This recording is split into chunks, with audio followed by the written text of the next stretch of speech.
DC's #1 recording studio.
Good evening, folks. Welcome to the Swerv Show. It is Wednesday, May 2nd. All right. So thank you for joining us. And also feel free to join us on Facebook Live. Share and like. Yes, share please with your share people. and like. Please share and like. So we've got a full show here, and we've got the legendary Tony Nelson. Hi, Tony. Hey. All right. What's up? Now he's waking you up. See, it came up. He's waking up a bit, y'all. Welcome. and our editor at large, Yarde Noir, of course. Yes. Can I say something really quick? Oh. Yes. Hello, everybody. How are you? I just want to bring attention to. I am wearing green, and I will be wearing green for every show for the month of May to bring recognition and awareness to Mental Health Awareness Month is this month, and the color is green, so I'll be rocking green all month.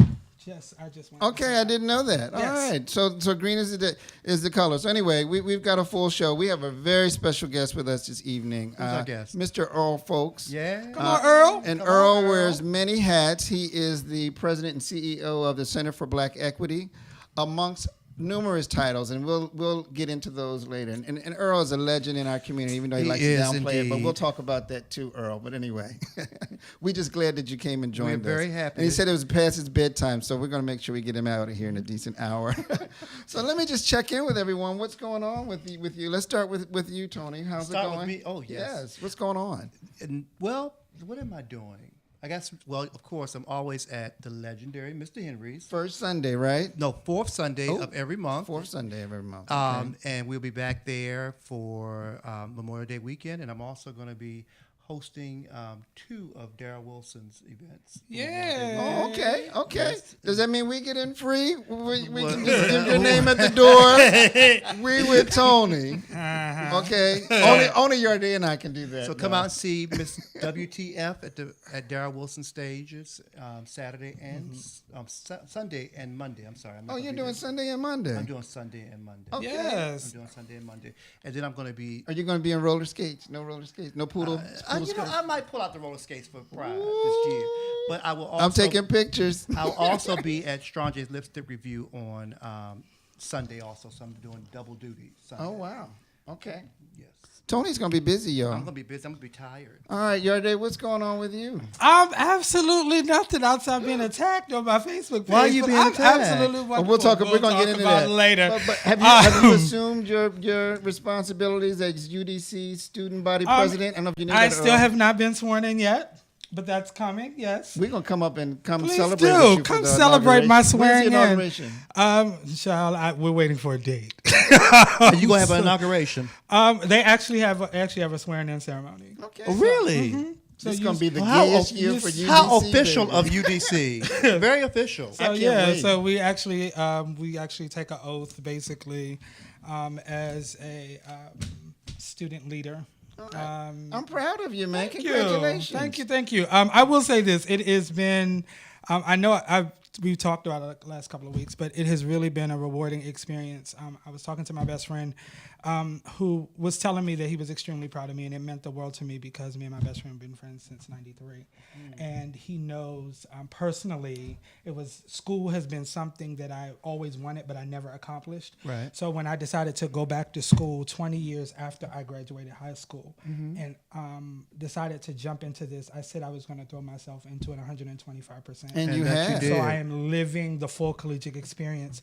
And it is absolutely wonderful. Like you can still, I saw this quote that says, it's still a boss move to get a degree after 40. Yes. And what's your major? My major is graphic design. Okay. Wow. Well, good. Does that mean that my brother's not going to be doing this? No, I would never do that to Tony because I love Tony. But what I will do is I will be a sidekick and I will sit as an apprentice under Tony. We'll talk about that. Anyway, and I'm taking up digital photography, so I'll actually be soon doing photography. We don't have to hire photographers anyway. Yes. Have to hire photographers. By the way, one of my professors is on, Professor Nima. We love you. Thank you for your work at Hi, UDC. Professor. He's getting ready to leave. This was his last semester. Oh. So I want to tell you thank you so much for all of the work you do. You are amazing, Professor. And my best friend is on lane. Hey, Maurice. All right. Hey. So thank you for joining us. And also, just to let you know, of course, this was our March-April issue. We were celebrating the big and bold, the fabulous plus-size folks. Oh, my favorite. But our next issue is a sexy issue. And I promise next week, our May-June issue, I will have at least the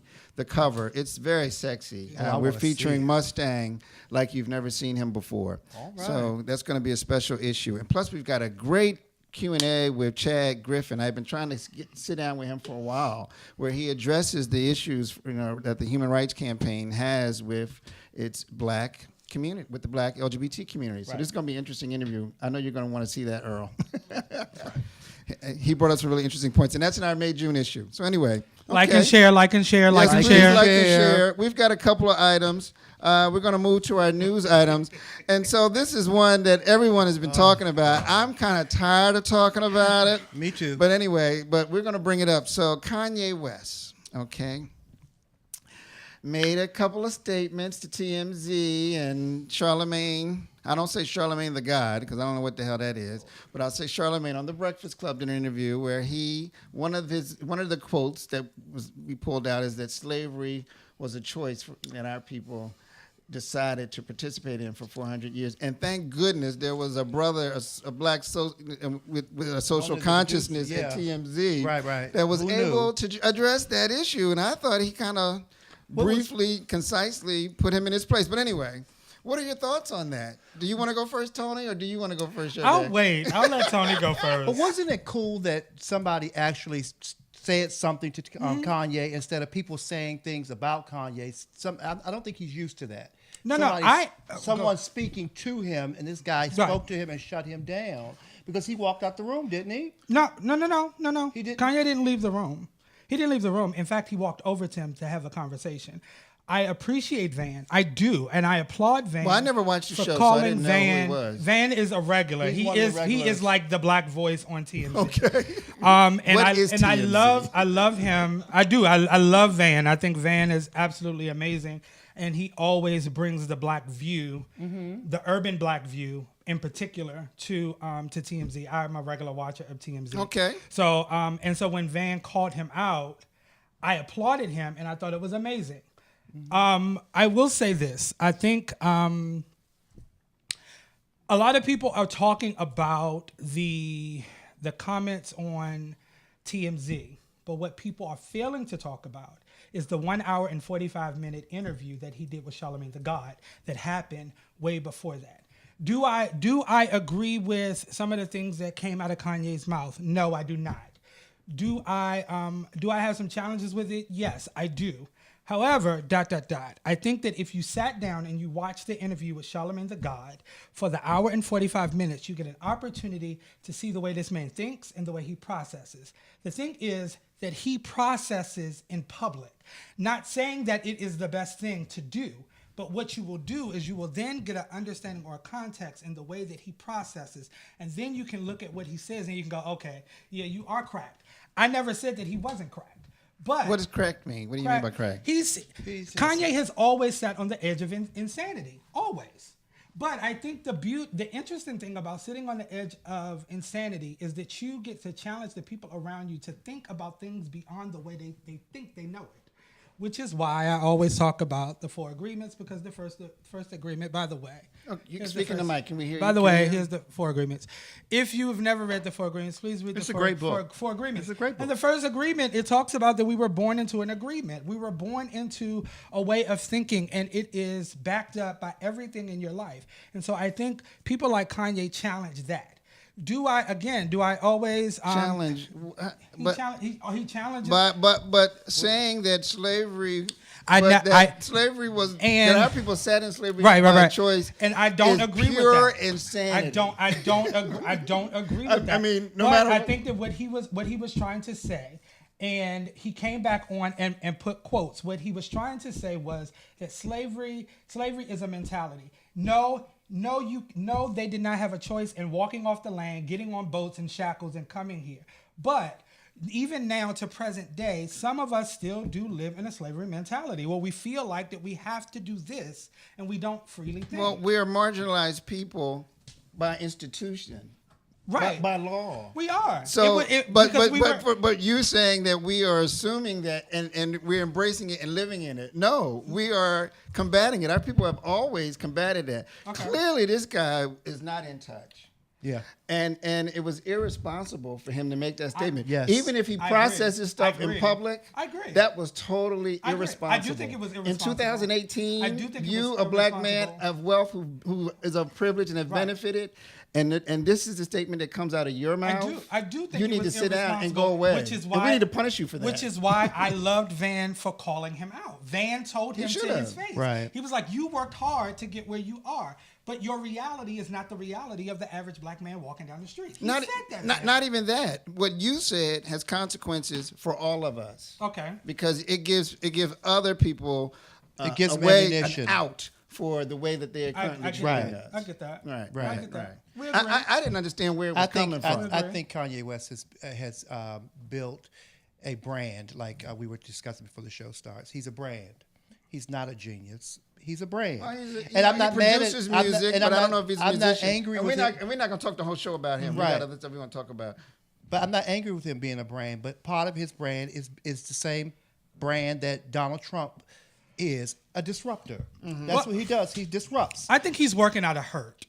Again, if you watch, we're not. I'm not even addressing where it's coming from. But that's an insult. That's an insult to the legacy of our people, to our ancestors. Okay. That was an overarching insult to Harriet Tubman. Okay. To Frederick Douglass. To all those people that we may not have known about, who did all that work so that we could sit here on television and make stupid statements like that. I don't think that was. I don't think.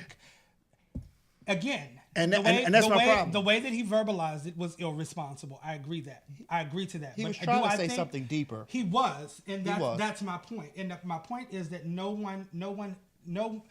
We are so quick to take a soundbite and jump. Again, we took what he said. He said that's what he said. Was Everybody can't be a public speaker. You know what I mean? He's not. Exactly. He's not. But I'm not saying he's not. I'm not saying he is. But he's in the community. But if you're not a public speaker, Oprah is a public speaker. She is. Barack Obama is a public speaker. If you're not a public speaker, then you need to shut up. But Kanye But West, he didn't. Shut up. He didn't, and now that he did, so we're just gonna throw him away. No, but y'all are giving him way too much benefit of the doubt.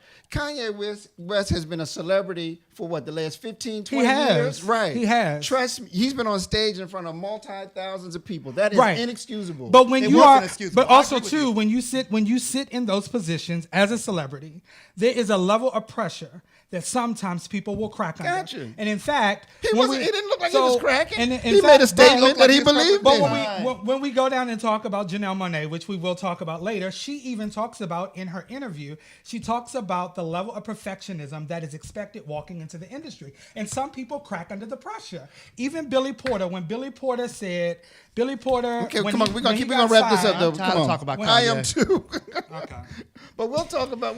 And by the way, Willstein, I do not have an alliance to Kanye West. I just think that people have debated with me. I do think that he's a genius in his own right, and I don't think that we should just throw him away. I do think that he is on the verge of insanity, and I do think that he is hurt, and I think that the man is having he wants some to hurt us emotional with him? challenges. I'm not saying that he should. But it just so happened to be a residual of you know what it reminds me of? It reminds me of Charles Barkley. Thank you, Michael Straighten. That's exactly what I said. Kanye cracked when his mama died. His mama, if you watch the interview, he actually speaks about his mother was the one that kind of held him together. She was the one who was like, pull it together. Yeah, but you're an adult. Gone, you don't have nobody. You got. Okay. Well, let's keep. And they're which is interesting because they're Albanian, right? Right. And I'm curious to see how they feel about his mama should have got him the Muslim bloc and him supporting. Right. But that's a whole other. But Elle said Kanye has been arrogant and messy for years, and I will agree. And a part of the reason why we have loved him is because he has done that. He has challenged. Like I said, he's a disruptor. But it's like Charles Barkley. Right. It's like but Charles Barkley. But now we're ready to throw him away because he's cracked. I never celebrated him. But it's like Charles Barkley making statements about police brutality. When you are a sports legend, you're not an expert in civil rights. You're making statements about that you have no knowledge about. Do you expect to get and you look like an idiot. And you look like an idiot. And the people called him out on it too, and he got educated. So anyway, we're gonna keep it moving. We have a couple other items. Like Michael Straighten said, get help. Yeah, he's right. And we'll revisit. I think it's perfect that this happens this month because it is because you wearing your green shirt. I got on my green, and I'm celebrating Mental Health Awareness Month. He needs to go smoke some green. We want Kanye to seek out some therapy. You know, I don't think he's got mental health issues. I think it's just pure stupidity. No, I think he has mental health. Okay, all right, we're gonna keep it moving. Mental health I think subject. he chooses to be ignorant. I really do. He's ignorant. We'll see how this works for him because I think this one. Really does have I think this one will damage his profile with us. But anyway, we're gonna move on. Bill Cosby. All right, did you guys have anything to say? I know from one thing from bad to worse, right? Did y'all have anything to comment about the Bill Cosby case? What are your thoughts about that? I'm not gonna go first. No. Well, I'll say something about it. You know. I wasn't really following the case and the whole situation. I know that there had been talk about this for years before it became public, because I had even heard talk about that, about those incidents. But what's interesting is this conspiracy theory where people think that it is a backlash because he was in the process of trying to purchase NBC. Right. And so I don't know how true all that is. But what are your thoughts on it? I wasn't there. Obviously, you weren't there. I wasn't there. Obviously, you weren't there, Tony. I mean, if he did the crime, did he? It is what it is. I mean, someone said that I saw on Facebook. Someone was saying, "Well, he's old and da da da da." But if this had been a white supremacist or a KKK person, or somebody who Harvey Weinstein, or somebody who or the white woman who basically initiated the death of Emmett Till, right? Who is still out of jail. But go ahead. But I'm going to say if they found someone who had killed a civil rights leader back in the 60s, and they just got him now, and he's in his 80s, we wouldn't be saying, well. That happened before. I think it was Edgar. This is very true. But with that said, Bill Cosby has, if you look up in the 60s, he had an album called Spanish Fly, which he describes doing these things. And he also. That's interesting. He did. Look it up. You could Google it I and listen to the whole you. album. And he also, if you remember one of the episodes on the Cosbys, he did the thing about the barbecue sauce, that when everybody ate the barbecue sauce. Oh, yes, I saw that. I saw that episode. Real goozy feeling. Right. And right before Rudy's youngest they child, snatched the barbecue sauce. They snatched the barbecue sauce. Like, oh, no, you can't have it. Right. So, I don't remember that one. I mean, if there's a pattern, there's a pattern. I have a hard time believing that 50 women are going to say the same thing. Do you think that do you think that he's going to go to prison? Because I'm just curious to see. I mean, I'm thinking they're going to stretch out. No, I don't think he's going to go to prison. No, I do. You do? I do. I don't. I do. I think they're going to throw him in jail on purpose. I think his attorneys. I did. His attorneys have already figured out ways to keep him out of jail. I think they're gonna throw him slam in jail to make an example. Well, they thought he was a real flight, and I thought, hey, with the money he's got, I can go buy a plane and go buy some country. You know, pay off some third world country and live there. The most interesting comment. I'm sorry, I talked over you, but the most interesting comment I heard was from Lisa Bonet. She said that she never witnessed any of that type of behavior. Right. However, she always felt a darkness with him. Okay. She said something. I paraphrase it. That's not her exact words, but it was something to that effect. She always felt knew that something he had was a wrong. darkness about him, and she left it at that. Interesting. Oh well. I mean, this is my thing. If you do the crime, do the time. Somebody said Camille left him. I just saw that. Will Steen said that, and I feel for that family because they've Happy lost. birthday. They've lost so. I mean, they've had so many tragedies. Yeah, they have. So anyway, we're gonna keep it moving. We've got another item. I think we got time to show this item. We've got a clip.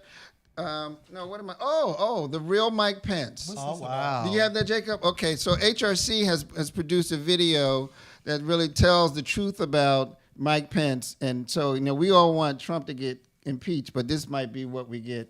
You might go from bad to worse. But anyway, let's hit it. Let's see what he got to say.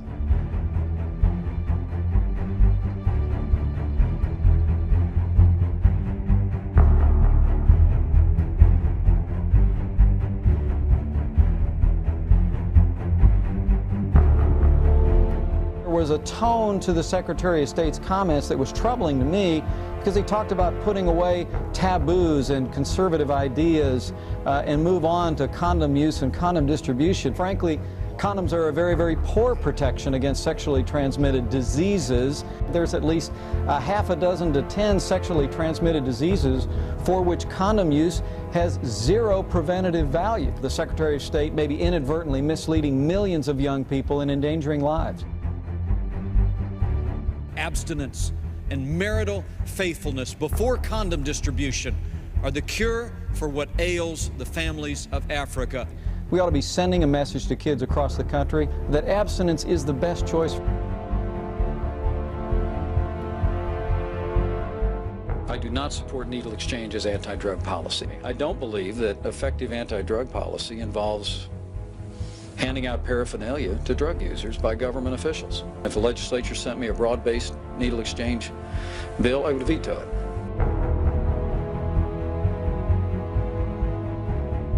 Austin has a population of only 4,300 people, but 150 from in and around town have become HIV positive in just the last several months.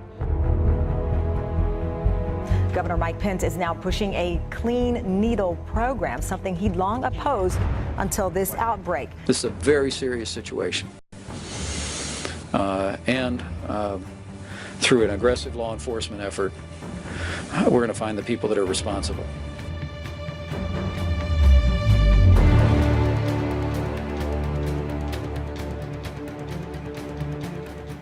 Okay, y'all, I'm frightened. We all should be. We should be. But you know what? It's interesting because I called this. I called this whole situation back right before he got elected, and I said. You mean before Trump got elected? Trump. When the Republican, remember when they were going through this whole election process, Trump had banged out, knocked off all these people running for Republican office. And when they decided that they was going to rally around him, I said that what they're going to do is they're going to rally around him, let him get in office, so then they can get the vote, and then they were going to get rid of him, and then we was going to have to deal with Pence. Well, that's why Pence had shut up and was like, "I'll be your running mate." Well, I don't doubt anything. And then he got quiet. But I mean, I'm wondering.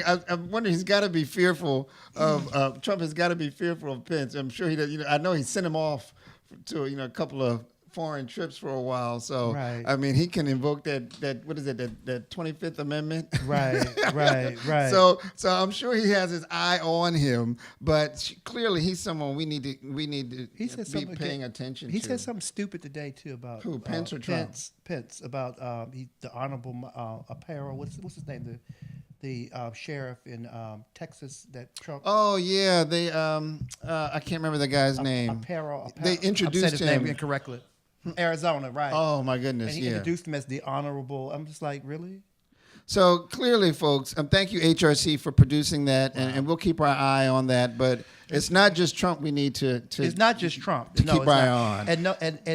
And what's the comedian's name? The Wolf Woman from the other night. Oh, you know what? That was her best joke when she I needed to see that. She Everybody has been talking about it. That was her best joke. The clip I saw was very mean, but it was funny. But it was about everybody talked about, and I just have not had the time to go find it. But by next week, I promise. Okay, we'll look at it and we'll review that. I'll tag you in it. I have it on my Facebook. The whole. All right, we're gonna keep moving. We got a couple things. We're kind of behind here, so let's move it quickly.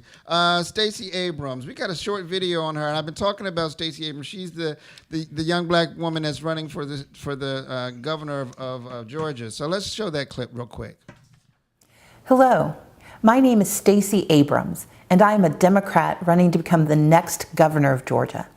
I want to thank the Daily Coast community for supporting my campaign to build a brighter, stronger state where people can succeed, not just survive.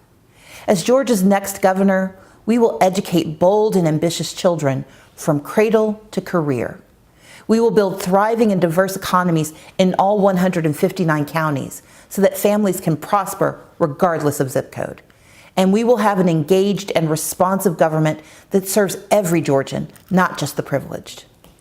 By electing a progressive in 2018, we can prevent another decade of gerrymandering that has left too many Georgians voiceless, expand Medicaid, decriminalize poverty, and defend civil rights for all, and protect voting rights. And that's just the beginning. The stakes are high because we have the chance to create extraordinary progress.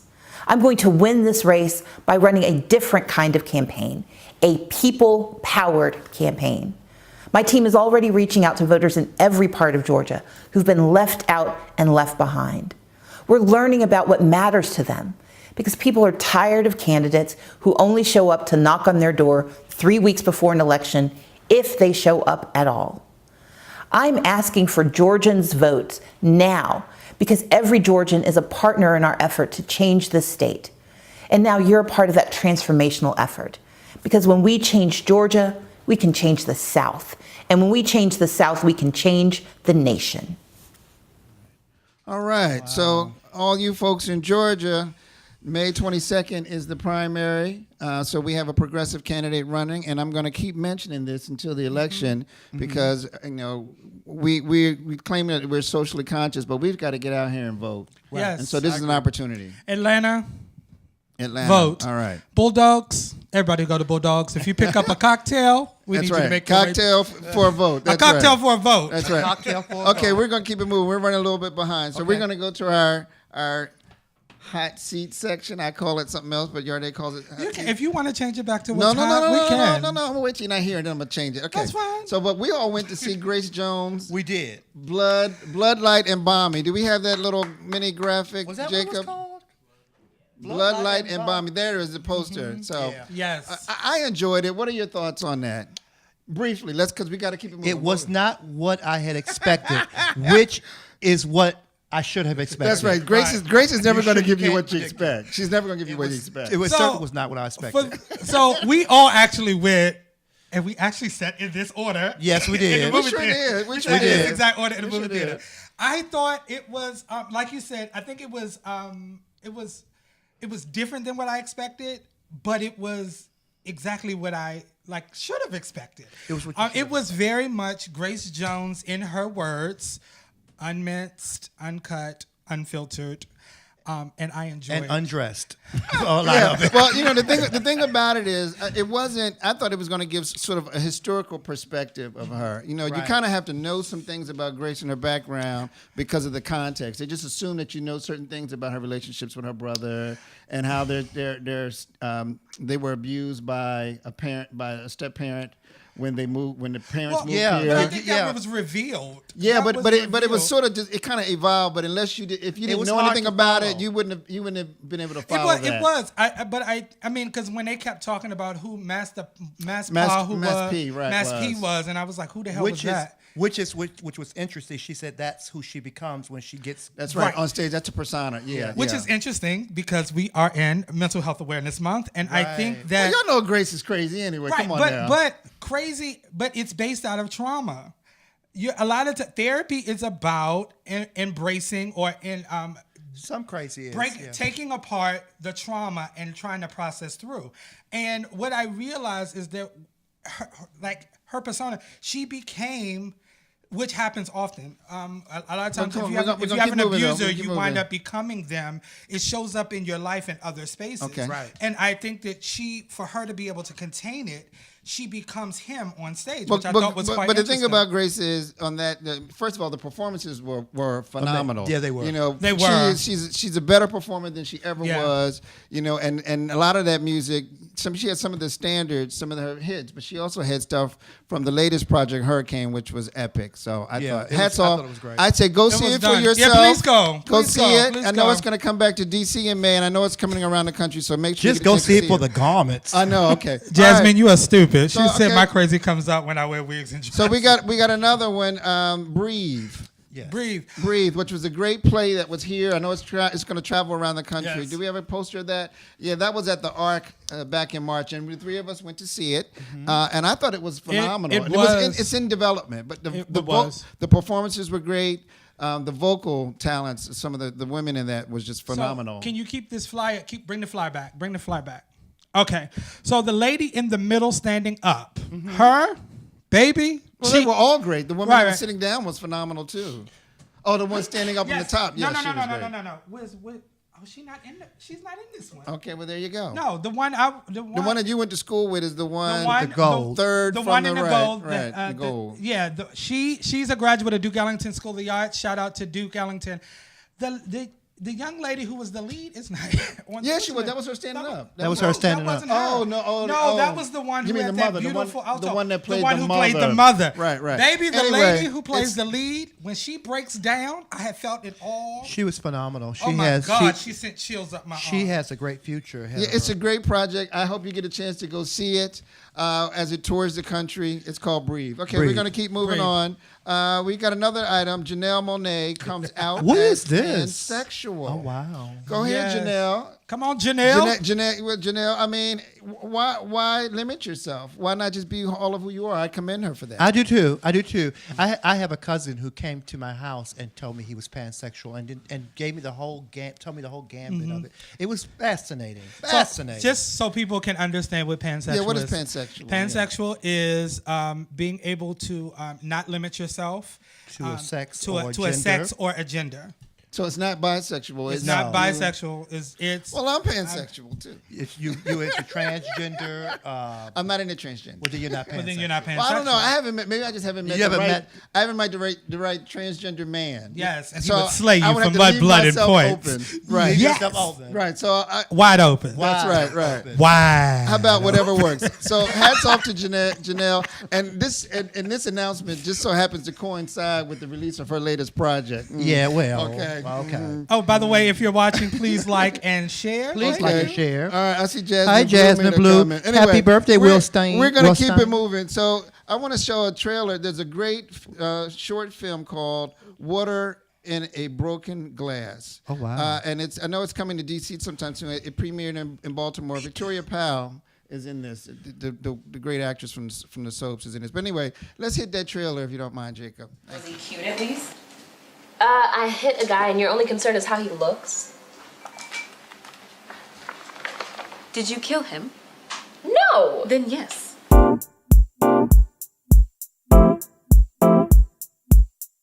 Tonight you need to get laid. This is the first date. I am not sleeping with him. Brett, so you've been sketching the brother all day? Can I help you find something in particular? I was looking for your art section. Of course. So what do you look for in a man? I don't know. There's gotta be something you want to try to do, man, to be. What do you look for in a woman? That boyfriend of yours, he's quite a character. Malcolm is a goofball. Always trying to be Mr. Suave. How in love are you? I was hoping you'd come back. I didn't get a chance to properly introduce myself. I'm Satin Pierce. She's brilliant, really. She knows more about Black art and history than anyone I have ever met. Are you always so profound? When I'm in the presence of greatness. who you're talking about. I think you do. What's going on with you? You haven't been returning my calls. You're not where you say you are. You're dumping me for your boyfriend, only fair you dump me for your girlfriend too. She is not my girlfriend, we're just friends. Who are you trying to convince, Tanya? Tanya. Don't touch me. Tanya. Go to hell. I think you should go. I feel like I'm breaking some kind of rule. You spend so much time worrying about other people's rules. It's about time you started writing your own. I love you.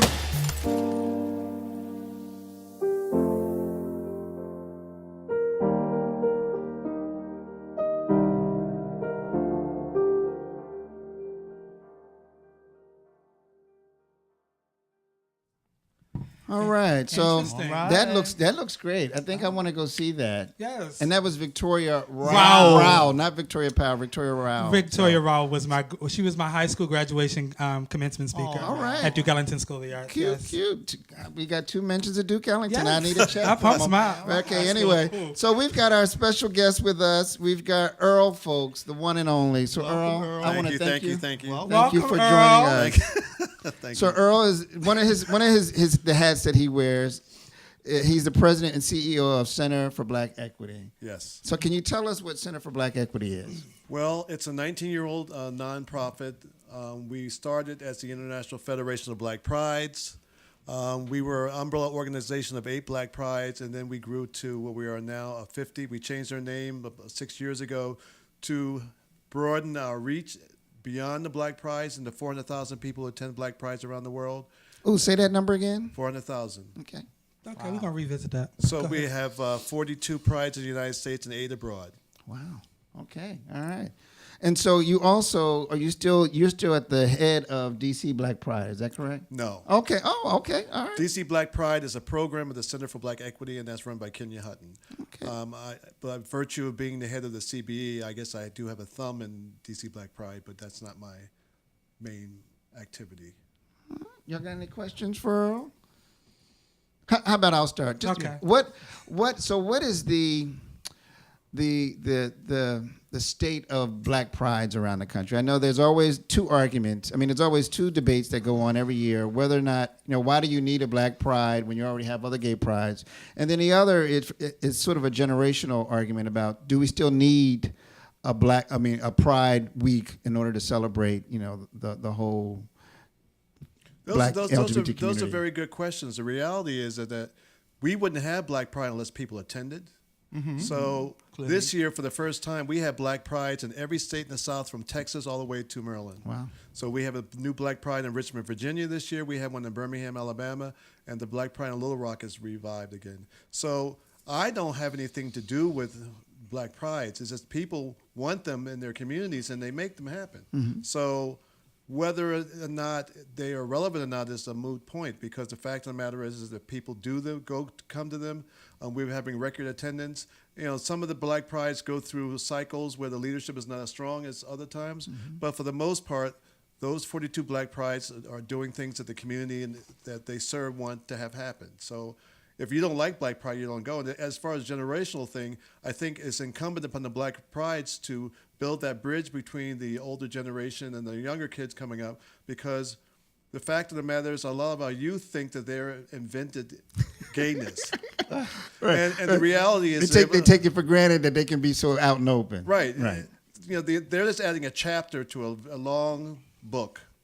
And the fact of the matter is, when you go to Prides and you meet people who've been going to Prides and going to pre-Pride events, because DC Black Pride is the Memorial Day, that was the Children's Hour. Right, Children's Hour, right. Penn Relay in Philadelphia has been going on for 100-something years, and there have been parties associated with that. There were LGBT parties for years. So Black Pride, even Black Pride in itself, is not a new concept. It's just been added a little flavor to it. Gotcha. Okay. You guys go ahead. What? So, DC Black Pride being officially the first Black Pride. Am I correct? Right. It's 28 years old. Yes, that was the first one. I didn't know that. It was. It was the first one. And being a native Washingtonian, I remember being a little boy running up on Banneker Field? Banneker Field, right? Baby, with my face pressed against the fence. From the outside or inside? From the outside.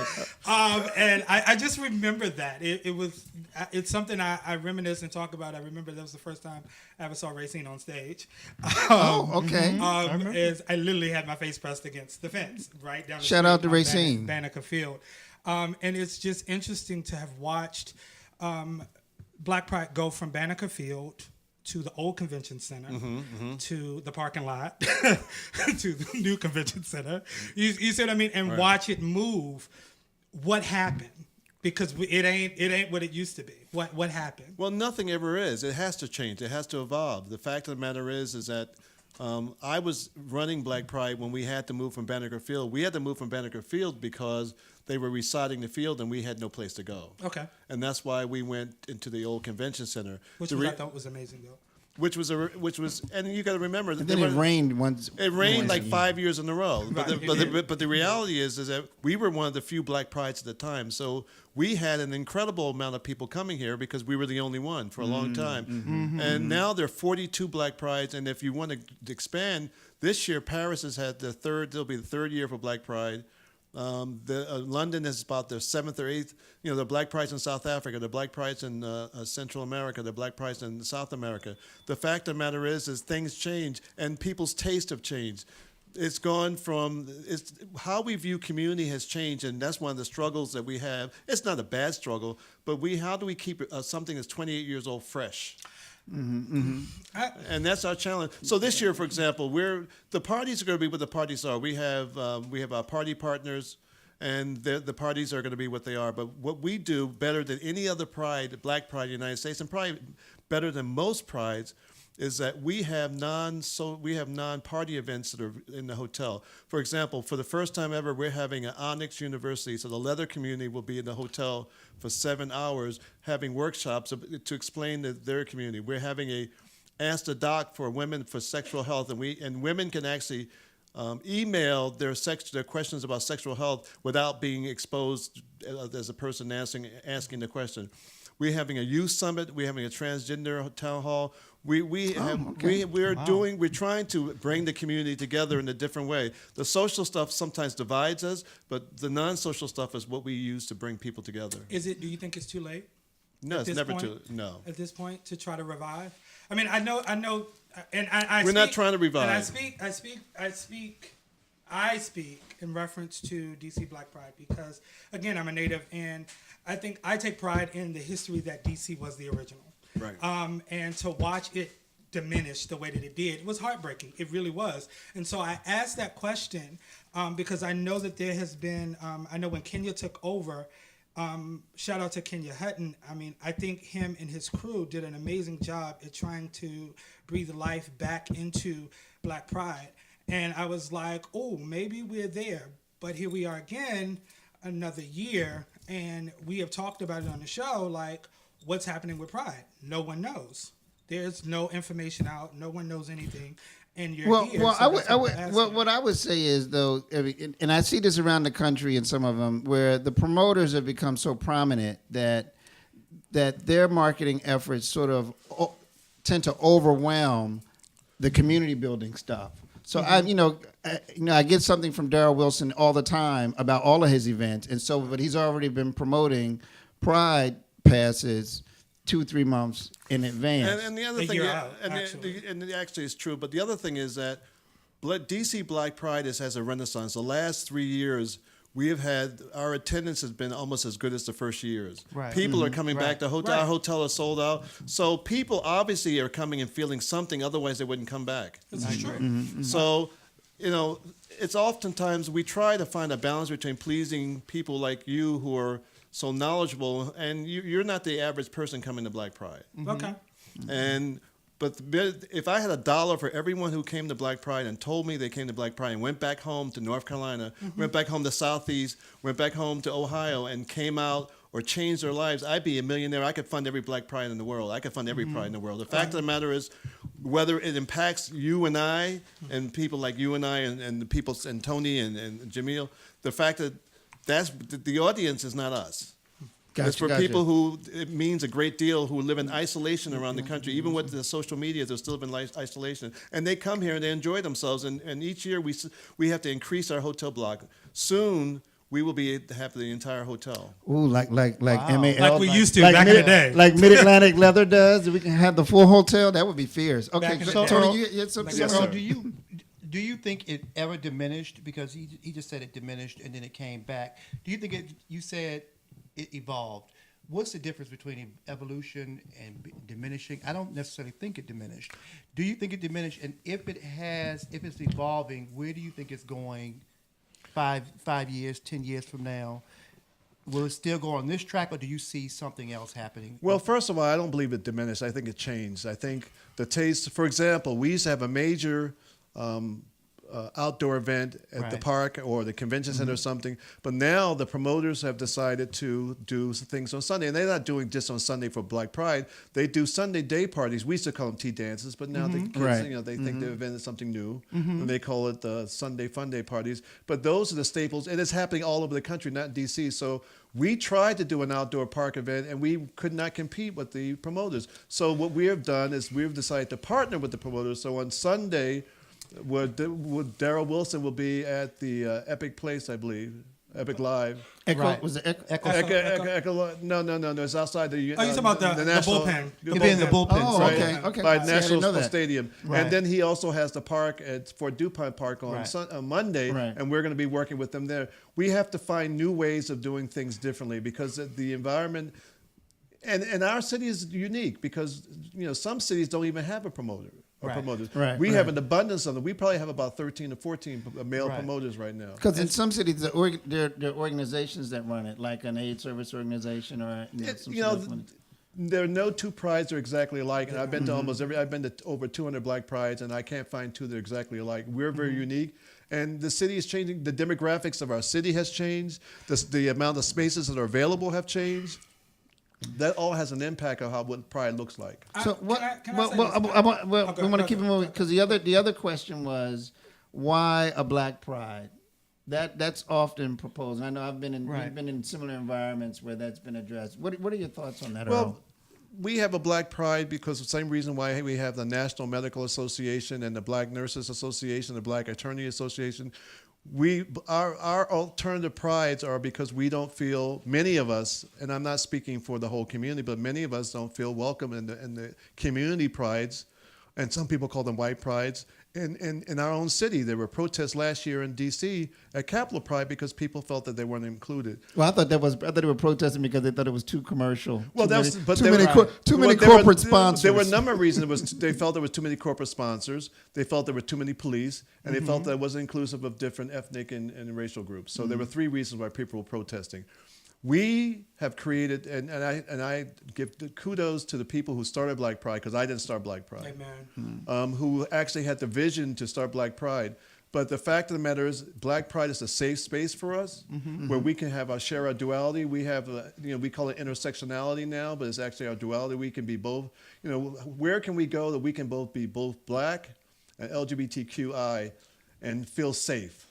We don't have that many spaces. In D.C., we're fortunate we have a safe space here. Imagine you come from parts of the country, the red states, and parts of Texas and Indiana, and places where they're not safe spaces. And Black Prides are very, very crucial because that may be the only time you meet someone who looks like you and thinks like you in the whole year. Right. That's why Black Prides exist. Yeah, Jameson. No, Well, I have another question. If you don't have another question, go ahead. No, so I mean, as the Black Pride movement has expanded, what's been sort of the impact over the years? And you talked about how some people have found community or found safe spaces, but is there any measurable impact, for instance? Well, it's hard to measure. It's a very good question, but we've done studies and we've done surveys, and we actually just concluded a survey with the University of Pittsburgh of 6,000 Black MSM. And we gave them, we asked them about their sexual health, and we gave them HIV tests, and over almost 6,000 people participated. And we have a lot of information. We know the education levels of the people who come to Pride. We are highly educated. We're overachievers. We also have some poverty issues. That's kind of like, yes, we have people who are doing very well and professional, but we have another part of the community that aren't doing so well. They're not professional. They're not able to get appropriate housing.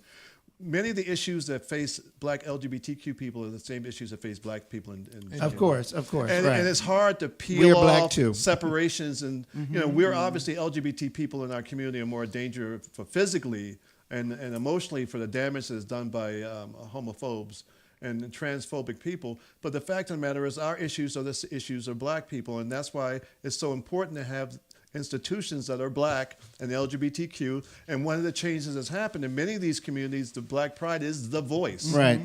The only voice. And when police atrocities occur and homophobic things occur, the Black Pride people are on the front line of protesting and speaking out on these issues. So that being said, did you have something? No, I just wanted to highlight. I am extremely proud and happy to say that you all are giving away the first ever Erling-Bud transgender award. Okay.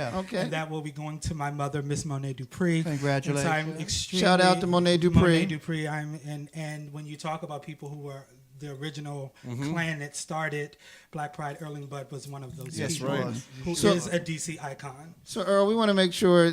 So how can people get involved? I mean, because what tends to happen with our organizations and our events and stuff, there are a few people that are doing everything. Right. And so I know I had done some work with Capital Pride before when it was with Whitman Walker, and one of the key elements was to get the entire collective of the community engaged in the coordination of it.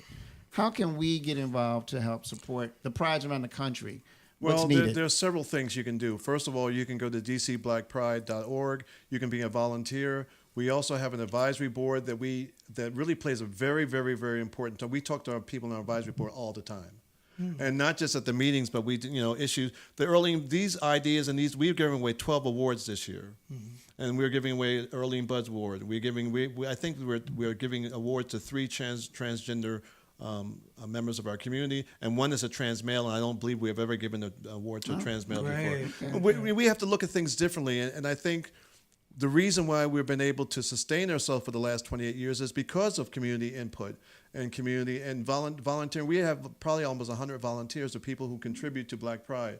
But our community advisory board has about 8 to 9 people, and you can also be part of that. There are a number of ways of doing stuff because we start planning Black Pride in July. So do you need planning people? Because I know you and I have talked about this one before. So have I. But let us know, because we only got a couple minutes. Well, that's not our weakness. Gotcha. Okay, all right. Okay, so we go to Center for Black Equity. I was going to ask, how can people, if you are in because we are not just in DC, even though we're based in DC, we are a national program. So the question is, how can people be involved with Black Prides across So you go to the centerforbblackequity.org, centerforbblackequity.org. Gotcha. And there's a calendar if you hit the plus sign and to the right, there's a calendar that shows you all the Black Prides that are part of our network, and that's almost all of them. And it gives you, if you hit the icon, they will take you to their website, and they have information on how you can be part of it. And before we leave, I want to just touch base, inform people of the other hat you wear. So with the Democratic National Committee, I know. Come on, Earl, we got you once. Okay. So real quickly, tell us what your role with the DNC. I am the caucus chair of the LGBT caucus of the National Democratic Party, and this is my second term. I was reelected last year. Congrats! And it's I'm one of 2 3 African Americans on the caucus, and one of the few openly gay black men in the DNC. It's an awesome responsibility because I'm representing my people, I'm representing LGBT people in the party, and our party can be very progressive, but sometimes we can be careless. Gotcha. My job is to, when they're careless, is to remind them that we need to do better. Okay, gotcha. And I encourage you to Google Earl, because he's also. Are you still with the International Lesbian Gay Travel Association? I am on the board of directors of our international. Okay, Earl's wearing a lot of hats. So anyway, so he's a Renaissance man. Earl's a busy man. He's he's a go-to reference here. So I want to thank Earl. Before we get out of here, I want to thank you, man, for coming on and sharing with us. This is very enjoyable. I We've hope enjoyed good. Of course, we're gonna come. I like some of those other issues you were talking about. I don't want to talk about Black Pride all the time. Well, we're gonna bring you back, and we got to get out. Go to those websites, check them out. We want to make sure we support the prides around the country. We will be here in full force for DC Black Pride. So come on and see us. I just want to say again, this is Mental Health Awareness Month. Self-preservation is the first rule. So you're going to give me a green shirt. Yes, I'll be wearing green all month long. And no one commented I'm wearing a Maurice White shirt. If you are, I just personally think, this is my own personal opinion, I think if you're black living in America, you need to seek therapy. No, we are. Okay. So therefore, it's Mental Health Awareness Month. Please, just understand that your mind is also a part of your whole entity, and we need to make sure that all right. Well, we want to thank everyone for joining us. Thank you, Tony. Thank you. Always a pleasure. Yes. Pleasure. Earl, thank you. Your day. And we want to next week we're going to celebrate the ballroom community. We've got Shannon Garcon coming on, so it's come on, Shannon, all about the ball. So we'll see you next time. And we're doing a ball at DC Black Pride. Oh, okay. Y'all breaking the ball. Go ahead. Hey, man. Thank you, Jacob. All right. Bye, folks. Listen, vision. Listen, vision. DC's #1 recording studio. Oh.